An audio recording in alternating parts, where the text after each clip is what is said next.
Well, look, thank you guys very much for taking the time here to sit with me. I hope you guys find this presentation as interesting as I do. It's certainly changed quite a bit the way of working in the last year. And I think the good news is that we're in a completely different space than we were this time last year. It's safe to say that digital transformation has really jumped the list of everyone really in terms of priority. Salesforce itself is of course moving forward very quickly, and all this means for you guys some really exciting Salesforce projects to work on. And don't hate me, I will just add one thing. Please listen to the presentation because we have our secrets quiz after. So all information, all questions will be based on the presentation, and we have also lovely prizes to win. And now I will be going on mute. Thank you.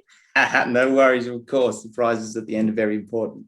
So to quickly run you through what we'll discuss today, I'll give an introduction to myself, Mason Frank, before explaining a bit more about the Mason Frank Salary Survey and what it actually is.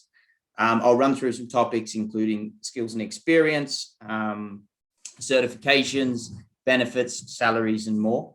And then I'll summarize and give you guys a bit of an overview of the findings, and you'll have the opportunity to ask some questions about the presentation.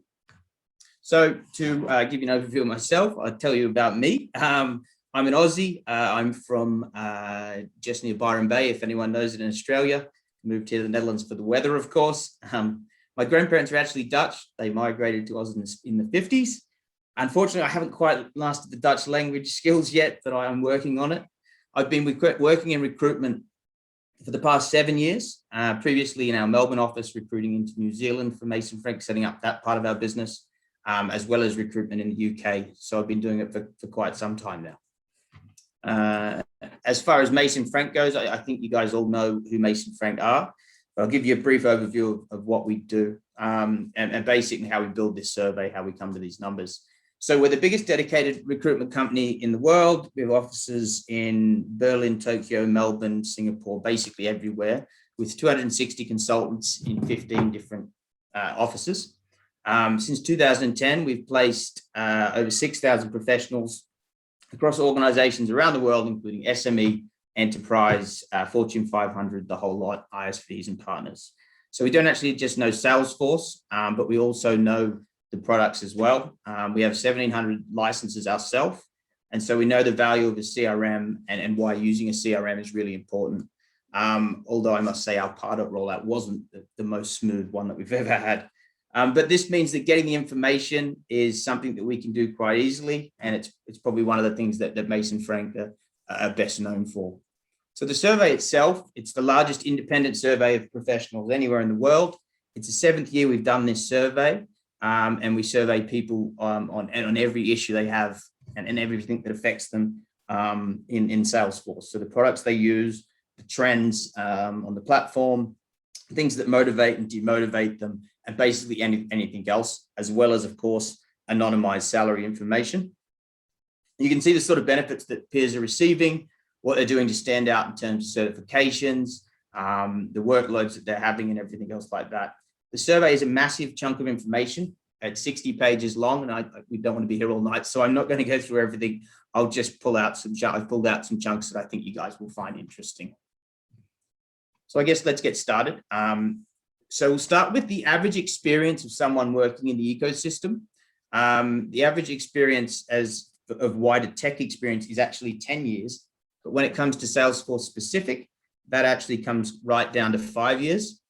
So if you're new to Salesforce, the good news is it's not going to come down purely to how long you've worked with Salesforce as a product. If you're looking to advance your career, it's that, the other parts as well. So it's going to depend on other things like certifications and demonstrable ways of verifying your skill set, as well as your soft skills.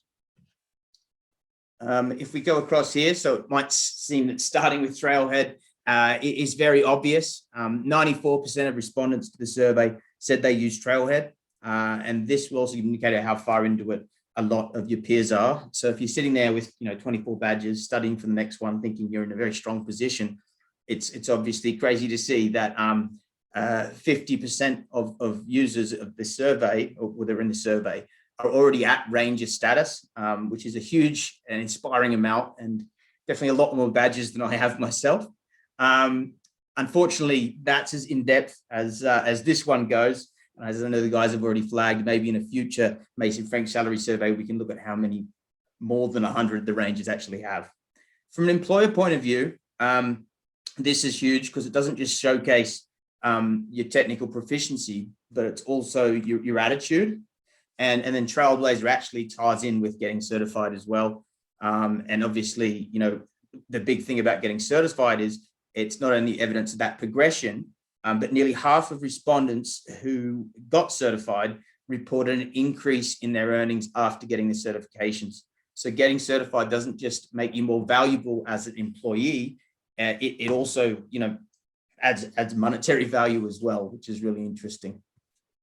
So when it goes to which certifications, it's really up to you on which ones you should be studying for. It obviously depends on what platform you work with and everything else in your role. And it depends obviously on where you want to take your career. Obviously, though, you can see here the important ones. This covers a number of roles, and plenty of candidates have more than just one cert. So it's worth bearing in mind that, you know, these certifications are not the culmination of your journey, but more just the beginning of it. And you really want to always be looking at the next certification. And then also a good employer should be able to facilitate that. The survey also includes the most used Salesforce product offerings. So it's another good starting point. So basically what the slide is saying is if you want to be on top of this platform, it's all about really always increasing your knowledge in this aggressively expanding Salesforce ecosystem. And of this survey, if you do download it afterwards and have a look, actually provides a lot of handy information there in which direction you might want to go. So looking at certifications, I've pulled a few screen grabs here from the survey on the value add of the certs. No surprises that Salesforce Certified Technical Architect actually adds the certificate that's going to boost your pay the most. I guess an example here we have in the Netherlands of certifications and the value of them is in the junior job market post-COVID. So we used to make quite a few placements at Mason Frank in the junior market. But unfortunately, I think when COVID hit, a lot of those budgets for that junior recruitment were reduced, and they seem to have stayed reduced. So now we really only place skilled Salesforce professionals with experience, but that's with the exception of a few very sort of exceptional juniors that have gone out and certified themselves off the back. And that stood out to our Salesforce partners that we work with. And they've said, you know, we'll take a chance on these people. It's also happened with a candidate in a marketing cloud consultancy we work with. And she had marketing automation experience, but absolutely no Salesforce marketing cloud experience at all. She went out and got a certification, and the marketing cloud agency took her on as a Salesforce marketing cloud consultant, which is obviously pretty huge news. Another example of this with the partners again is, you know, one of the reasons they see certificates being so important is it ties in with their partner status. So some of the reasons, or how they get to gold and platinum and so on, one of the many reasons of that is not only the number of employees they have, but also the certifications. So they need to have this sort of number of certifications. So it obviously goes to show that if you really want to stand out to a Salesforce partner, the quickest way to do that is going to be get certified. Another example, a lot of the times when I'm sending profiles to my clients, the first thing a candidate CV might be rejected on is the lack of certifications. So, for example, I was working with a tech scale-up here in Amsterdam recently, recruiting for a Salesforce administrator, and I sent a very good candidate that I thought was a really good fit, but they were rejected, and another candidate ended up getting the job that probably wasn't as skilled and probably not as good a fit, but the client, this was the only Salesforce administrator in the organization, the only Salesforce position, and the client wasn't able to take the risk of the person coming in and not being certified. So it just goes to show, you know, they really do care about this sort of thing. When we break down employment status on a global scale, It's very interesting to note that we have 86% of employees in a permanent full-time role, 1%, just 1% in permanent part-time role. There is a bit of a caveat to that. The Dutch 32-hour working contracts, I don't think were included in this survey. They're quite unique to Europe. I certainly didn't see any of those in Australia or over in the UK when I was recruiting there, the New Zealand market. And I don't believe that my colleagues in Canada or New Zealand have had that either. Only 9% globally are working as freelancers, which is surprising. I thought it would be more than that. 59% working at end user, 34% a partner, and the rest are made up with things like ISVs and everything else like that. So when it comes to looking at what makes you, I guess, what can increase your earning potential within Salesforce and what will make you stand out, it stands to reason that what makes you more valuable as an existing employee also makes you more valuable and attractive as a potential hire. So, experience will play a part in this, but exposure to large projects does as well. So if you feel that you're overworked in your current role or that, you're not remunerated according to your responsibilities, you need to make sure that your CV reflects all of the work that you do. So if you're covering 2 or 3 roles, you need to make sure those skills and tasks are reflected so that you can really stand out to an employer. It also shows that in the sector that you're working in can make a difference. So if you're stuck in a rut and you feel like it's the sector that's doing it, it might not actually be that. And that experience that you've got is really beneficial to another party in the same sector. And that can actually add a lot of value when you're looking for a new role. And another company might take you on because of that. One thing we often see is, people saying they're FS, they think this is not for me. And so they move out of the FS sector, whereas in reality, that could have actually earned them a really big financial services, could have earned them a big increase. So don't underestimate your experience and don't confuse unhappiness with your employer as being fed up with the industry itself. So I guess on to benefits here. No surprises, with benefits that the most, I guess, the biggest value one is salary, but it's obviously not mentioned here. But when we look at this, what we've found and what we're personally seeing more and more of here in the Dutch markets is the factors outside of salary that make up a compelling reason to move. So 54% of respondents found that home working was a key employee benefit before COVID. That's up to 67% when the survey was undertaken. And of course, now nearly all of us are working from home full time. But I guess what will happen when the vaccine is fully rolled out? What we're seeing here in the Netherlands is that clients and candidates are agreeing, I guess off the record now, a lot of our clients are in the process of updating their contracts to actually be in line with the new ways of working and new working policies, but they're agreeing to this up front.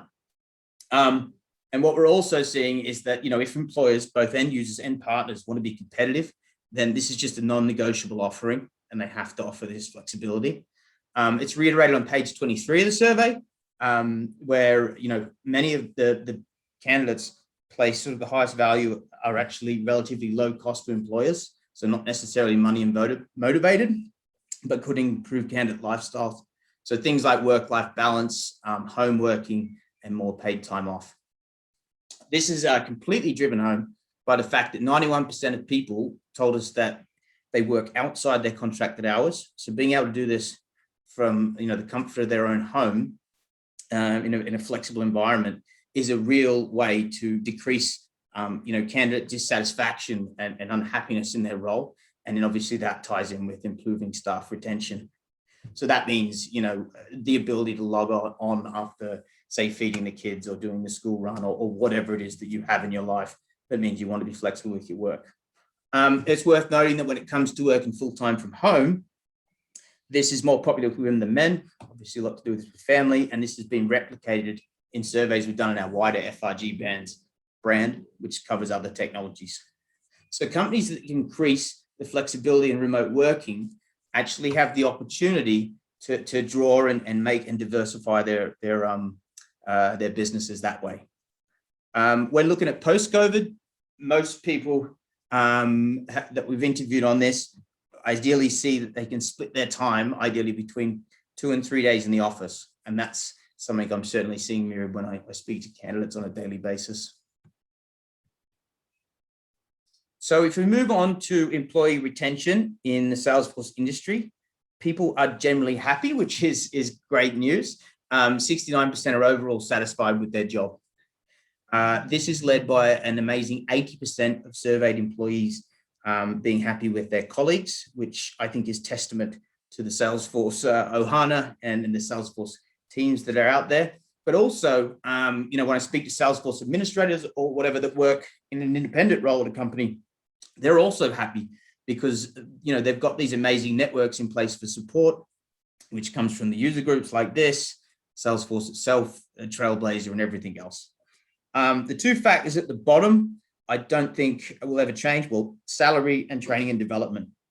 Only 54% and 52% respectively, are happy with that element of their works.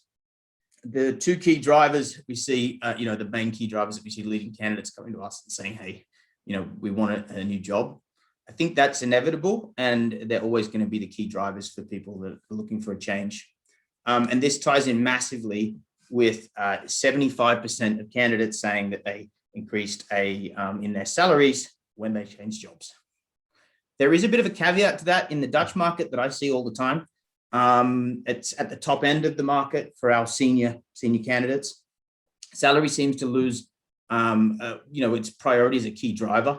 And a lot of the times with my senior candidates, I see, them looking at the position at hand, at the industry or the projects that you're going to be working on, and all of these other things becoming probably more of a key driver. And candidates often move for either the same money and sometimes even less money. So on page 35, we deep dive into what skills will make people more attractive to employers. So Salesforce employees have given us this information, and it's very interesting to see the results, and very interesting if you're looking to move. So hard skills are things that can be taught. Possessing them can put you out in front. So for example, public speaking, is something that will be able to get you out on site in, say, a partner role relatively quickly. And it's something that you can, get you the foot in door ahead. It might be a bit terrifying at times, but it's highly sought after, despite how, it can actually be taught. So if you're looking for a new role and you want to stand out, you can look at the skills here that are attractive and work on the weaknesses that you might have. And that way you can, try and improve your scope there of your CV. It's also worth noting that when scanning CVs, particularly when it comes to, large enterprise organizations, the people that might not actually know Salesforce, it might be a HR person that hasn't had anything to do with Salesforce. So if you've got this amazing CV that lists what you've been doing, but then you've left off things like, that you've worked with Lightning, that you've configured, that you've done, process builder flows, whatever, Apex, if you're a developer, your CV might just be disregarded without even, by mistake. And so it's really important that you actually detail what you're doing. So my advice is, if you're starting to put together a CV, look at the salary survey and look at the list of things that are important. If you've got those skills, put them on there and make sure you haven't left anything off. Looking at softer skills, these are a lot harder to put down and put onto a CV. This is more about how you interview, and once it gets to interview stage, and there it's all about being able to give tangible examples of projects you've worked on and how you've done things and influenced change and that sort of thing. So equality, inclusion, and diversity is a massive one in the ecosystem. It sort of says, it's something that it could be a huge and different presentation in itself. So I'm just going to speak about some of it here. When looking at employee stance on employers, 66% of Salesforce employees think the employer has a clear and diverse diversity and inclusion statement. And that's definitely got a long way to go, but it is trending up year on year. If you look at gender equality, this is a little bit more alarming. 74% of respondents agree that their organization is gender diverse and that different genders are equally represented. But then that drops to 69% agree men and women are treated equally, and even less, 53% believe there's an equal balance of both male and female people in at senior executive level. And only 51% believe there's clear policies in place to support people of different gender identities. The positive, I think, is that what I do see in the Dutch market when it comes to gender equality, it's very high on the agenda and already very good with a lot of our end users and with our Salesforce partners, I'm seeing this being very prominent in their hiring strategies and what they look to do there. For a contractor focus, I do apologize. The majority of this information has been geared towards definite employment, but I know there's some contractors on here and they will be interested, obviously, to know this sort of thing as well. The average contract length is 11 months. The average number of projects that people have going on at once is 2. But when we look at years of experience in tech, the average, most people have, majority of people have 7 years at least. But then it comes right back down to 40% of Salesforce freelancers actually make the switch into freelance in their first 3 years.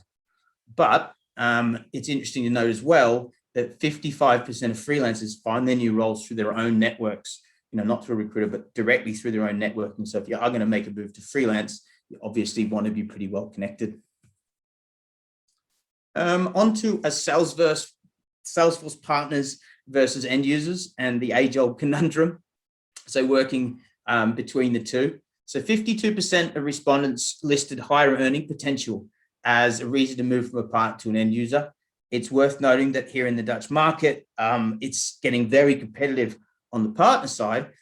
So we just see that as not always the case. We're seeing more and more partners being forced to pay more competitively to keep up. And what we're also seeing is that the acceleration that COVID did on the flexible working and remote for working is sort of changing the way that partners have to operate. The consultants that have been now given this opportunity to work from home are turning around and saying, this needs to happen long term. We're not going to go back to, driving to Eindhoven from Amsterdam or Utrecht every day to be on site and everything else. So they're really having to adapt.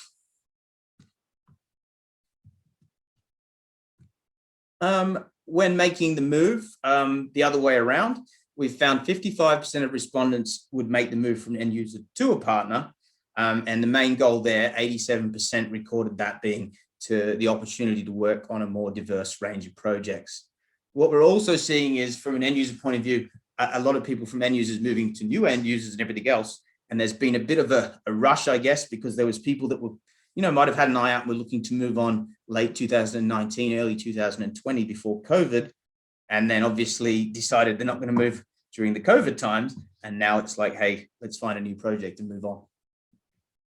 So this is obviously the slide that I guess a lot of people have been interested in seeing, and it is about the salary. Now, when it comes to salary review, we give a range. So we're looking at junior consultants, that's 0 to 1 year, through to our senior banding, which starts at 4 years plus. But of course, every organization has different titles and bandings for what they call junior and senior. So you sort of just have to bear with that, especially given that people come from other technologies. So there might be a Siebel consultant come in and look at and make that transition to Salesforce. But also, as you can see here, there is a variation, obviously, between Belgium and the Netherlands, where Belgium salaries are slightly lower. Their taxes are actually slightly higher, but they have some insane benefits as well. Things like 38 days holidays. One of my colleagues that works in Belgian roles has told me. As well as that, obviously, the cost of living in Belgium is slightly lower. And this is obviously another slide here that gives you an idea of the UK and Spain. Now, I have calculated this, even though usually they'll do yearly salaries. For you guys, did some maths on this to make it more comparable with the previous slide in the Netherlands. And obviously, it's crazy. What you see here is that at the senior end of roles, say in the Spanish market, it's about half the salary that you'd receive in the Netherlands. I guess that's probably a trade-off for the nice sunny weather there as well. Looking at the UK, it's also, their salaries are quite comparable to the Netherlands, but do bear in mind that's in pounds. And also in the UK, salaries tend to vary quite dramatically city to city. So look, when we look at, I guess, the reason, and what influences factors on salary, there's just so much that goes into it that will define, the reasons. So it's very hard, there's no set rule that I can tell you exactly what you should be getting paid. And so things that go into that include, years of experience with in general, years of Salesforce experience, the breadth of your Salesforce experience, have you worked on Salesforce Sales Cloud, Service Cloud? Are you the five-legged sheep, as they say, that's also worked on Market Cloud and MuleSoft and everything else? The number of certifications that you have, the educations, have you done a PhD or a master's or anything else? The languages you speak, the sector experience. Obviously, if you're working in financial services, you're probably going to be on a higher salary than someone working in the not-for-profit sector. When it comes to previous tech experience, that's also a massive one. If you can code in Python or Java, whatever, and then you've moved across into Apex, that's obviously going to bump things up for you than someone that's just done Apex coding. Companies also have set salary bandings. In the end users, this is a big one. They'll have a set salary banding, and when they bring someone in, they don't want to bring them in at the top end of the banding, because that means in a year's time, when they have a salary review, you can have a very disgruntled candidate that's looking for an increase in salary but can't be offered that, and he's going to go looking for a job somewhere else. They want to bring people in at the middle so that they can progress them along. The other one is project importance to partners. So, a partner might look at a salary and then they've got a project where they simply need to have someone on board, and they might be forced to go out and pay extra money just to get them started. And I've seen that here where a client has just had to go out and pull the trigger and pay extra money just to get someone signed to get the project off the ground. So this is why we give a range in these surveys rather than set rates from our respondents. Every single candidate and their employment situation is difficult. So to understand the value in terms of salary, it's very important that you need to educate yourself on the market. You need to talk to peers, your employer, your friends, recruiters, anyone you can really, on all the factors that I've just spoke about. And then you also have to weigh that up with your overall job satisfaction as well. So look, that is, there's a huge amount of information here. Obviously, I've only done a few of the 60 pages. It's an ever evolving Salesforce world. So, you really have to look at what you want to get out of this survey, but I suggest you go and have a look. But that's about it from me on this presentation. I guess if anyone has any questions, please go ahead and ask. And obviously, also, if you want to download, you can take a screenshot here, follow that link, or add me on LinkedIn. If not, the presentation will be shared in our channels, of course. Of course. Tom's presentations and the recording. Cool. Any questions? We had one comment that Sarah is loving the accent, but I tried. You pick the accent. So we do have a question. Maike, you're writing, I can read it. If not, you can also unmute yourself and ask the question, whatever you prefer. Okay, now you're showing, I can see you on camera. I will read the question. Do you think specific certification will become more important in the future than other certification, or even other certification like Azure or other things? Sorry, which certification was that? Do you think that specific certification will become more important in the future? So, or you can see, do you see any trend that this certification now is not the most important one, but becomes, or do you see that anything, maybe certification not related to Salesforce, like Azure and other things that are not Salesforce certification that are important, project management or other stuff? Yeah, so I think with Salesforce certifications, obviously the main ones are becoming quite common. The Sales Cloud, these sort of things. As Salesforce gets more and more developed here in the Netherlands, I think the more specific certifications, Tableau, MuleSoft, all these other areas are going to become bigger and bigger and more important. And that's what we've seen, for example, in the UK, in the UK markets, where they have really, I guess, broadened and people are really bringing in a lot more of these new technologies. I think also as the market grows, there's going to be bigger demand for really specialist people, more specialists in Salesforce, right? At the moment, if you look at our partners, there's not, they're obviously already specialists in what they do, but that's going to, as it gets bigger, as each one finds a niche, for example, with the partner side, people are going to become more specialists and have to do specific certifications for that. And then obviously, if you're looking broader at tech, Prince2 and these other sort of Scrum Master, all the other certifications, they obviously weigh in as well, and they're helpful. I hope that helps. Thank you. That was clear. Gasper, you're raising a hand or you're just waving? Both, actually. Go for it. Thanks, Tom. This is really interesting. Thanks for that. I do have a question, just more of like an overarching question. Obviously, we see that, salaries are increasing quite fast. People are moving jobs or chasing salaries. Do you think that the market, especially at the top end, is overheating a bit? Or do you think that there's still like room for growth? Like what's the kind of year over year trend? Yeah, I mean, it's gone up, I think, even, pretty heavily since I even got here, which is, not forever ago. I think it will continue to grow, but I do know that quite a few of the clients I work with, for example, they're just not interested in that sort of crazy competition for people and an increase in boosting the salaries like you see at the moment, which I think it will level out a bit. I can't see it continuing to grow at the same rate it has been. If that helps. Yeah, because I mean there's winners and losers, right? And the losers here, I guess, are the customers, because they have to pay a lot more money for billable hour. Yeah, right? Yeah, exactly. And I think the same as when if you're looking at partners, obviously their margins are reduced, and then they can't really hear you well, Tom. Maybe. I was saying with the partners, obviously they also, they're working on margins and this sort of thing as well. So, they can't afford to be going much, continue to go and go. Do you think that there will be also more demand for Salesforce business analysts? I think so. I think that will increase. I think we'll see, obviously, if you look at Salesforce's numbers and the amount of, their sales numbers are just going, year on year, growing. This is just going to lead to growth across the whole ecosystem. So it's obviously a lovely time to be a Salesforce professional.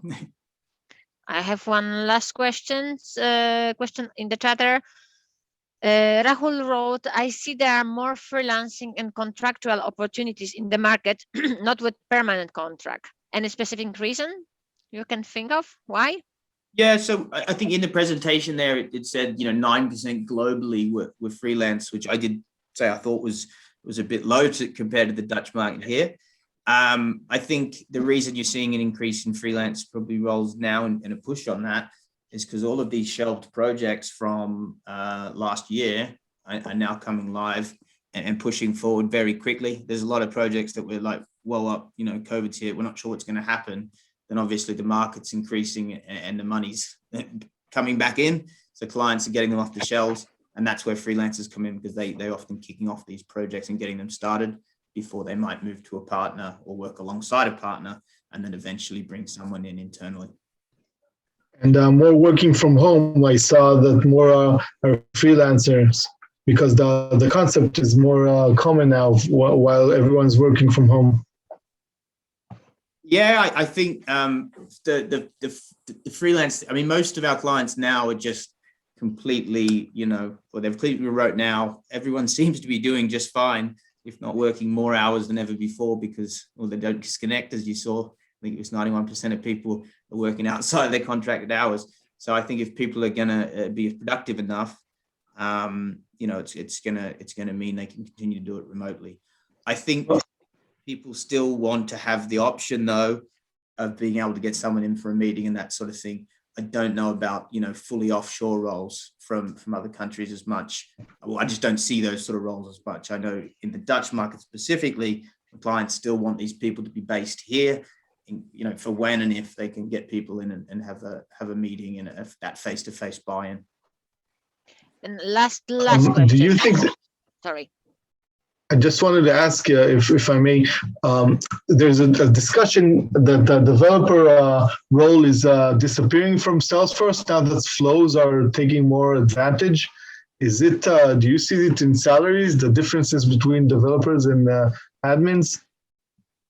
I don't know about, I think there's still very much a very, very high demand for developers with the most complex skill sets possible, really. So I don't know. I think there's definitely still quite a gap there between admins and devs. And Shannon was asking if there is particular website to find job opportunities. I think that there is few pages here and there, right? And you need to be active on LinkedIn. If you put that you're looking for a job, recruiter with Salesforce Recruiter will find you for sure. I mean, we have Mason Frank website. We have our vacancies there, and then obviously LinkedIn is where you see postings. Indeed, there's no specific Salesforce job collaboration page, but that's they're the channels, I guess. Okay, thank you so much. Then I will continue to stress, and I will try to do the other quick quiz about content of the presentation. Let me just see if I can do that without having issues. So this time we have lovely, you can go. Everyone is always saying that they want some more swag. So this is the vouchers for a Trailblazers store. So if you like shopping, go for your mobile, go to menti.com, and I'm trying to share the screen again. Bear with me. So this time our code is 32124146.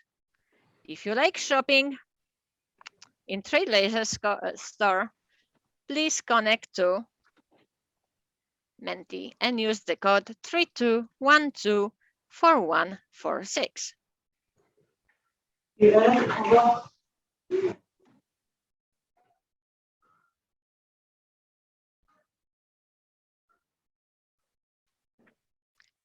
I will give a minute or two more. There is also 3 questions. It's the same. You need to be faster and get it right. Questions are trickier than mine. I wanted to be nice at the beginning. This one is, did you listen? Can you answer? Is anyone needing more time? Or I can start. Let me just see how many people do we have. We have 49, 50. Woohoo, almost everyone likes shopping. Oh no, I couldn't get in. Now it's getting I crazy. couldn't get in. 32124146. Yes. Try again, because I can see people I'm not sure what happened, that people were kicked off and now people are coming in again. So It's not able to. Wow, this is a bit crazy. Yes. Okay, let me just then do more people. I see 40. It's going up and down. Yeah, the quiz is not open. It says quiz is not open. Crazy. I open it. Let's see if now. I don't know what's happening. It's showing, please wait for presentator to activate it. Okay, let's see like that then. Stop sharing. Let me just fix that, guys. And I'm really, so you see, if you have more questions, Tom, please feel free to ask him. I don't, let me just. Hi, Tom. I have one question for you in the meantime, till the time Jyotsna is fixing it. So I've recently moved from India to here. So I just wanted to know if you have some points on how to search a job for Salesforce over here in Netherlands. You have shared some stats and all, which I've seen, but still, if you have some other points to do that. Yeah, look, I don't know about, obviously Trailblazer and the certifications. I'm not sure where you're at with that. That's obviously going to be starting point. I think, if you haven't worked in the market here, it's obviously a little bit trickier to break in. So you want to be applying for as many different things as you can. Really looking at LinkedIn and trying to reach out and introduce yourself to as many different, put yourself into as many processes as you can. Really get yourself out there. I think that's the best way. and keep your head up. It can be a bit harder trying to get that first role. Once you're in though, it's a lot easier from there. Okay. I've sent you friend request, so I think maybe we can connect later on LinkedIn and we can check. Of course. Yeah. Number are changed. I'm back. Let's try this once.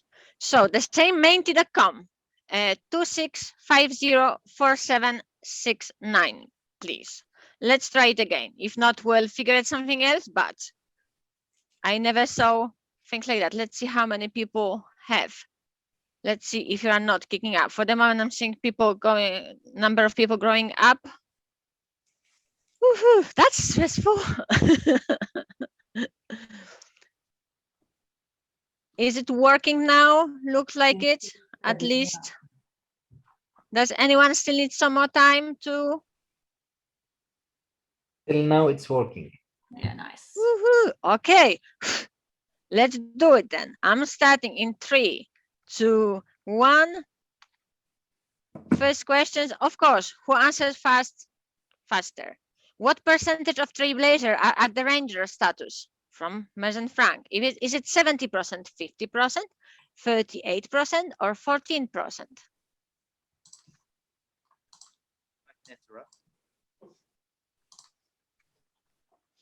What was at the presentation?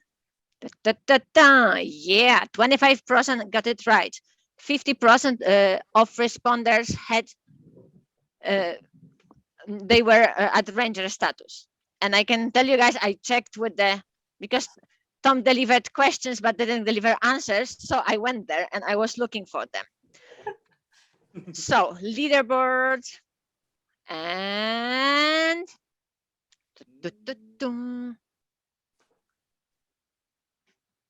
IntelliRocks again. He was the fastest. Let's not take him. He won already. Let someone else make this chance. Second question.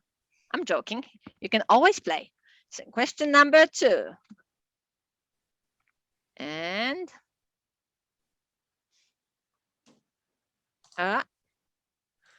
okay, I don't like the sign. Come on. Question number 3. I don't want number 3. 1 second. Okay, I'm not touching anything. Not touching. I need to touch enter to start counting. Okay, now not touching. Okay, what is the second most popular Salesforce certificate held by people who responded? Is it Salesforce Service Cloud Consultant, Salesforce Certified Platform Developer 1, CTA, Prince 2, Salesforce Certified Platform App Builder? The most popular held by people. And it is App Builder. Woohoo! 24 people got it. Well done. And we saved the question too. Not sure what's happening there, but we love this day. Wow. And now we have Anna. Tim was the fastest, but Anna has the most points. So question number 3. Okay, the final question. Ta-da. What percentage of freelancers work on projects that lasted more than 36 months? 6%, 12%, 30%, 60%. This is the tricky one and the difficult one. We knew it.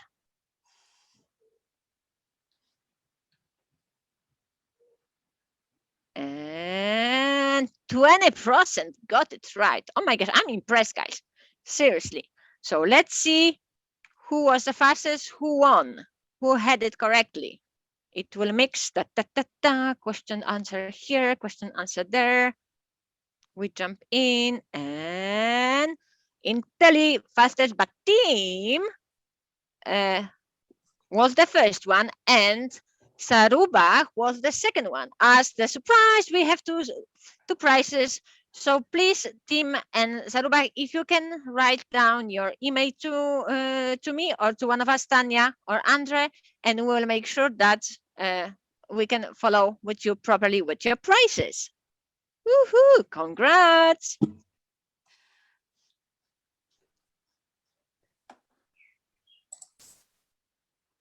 Tanya, up to you. Yes, I'm here. I'm back. So yeah, congratulations to all the people who won, and thank you, Tom, for a great presentation. Really insightful details there. It might be always challenging for the people who just come to Netherlands or who want to start, but there's a way. There's a way, people.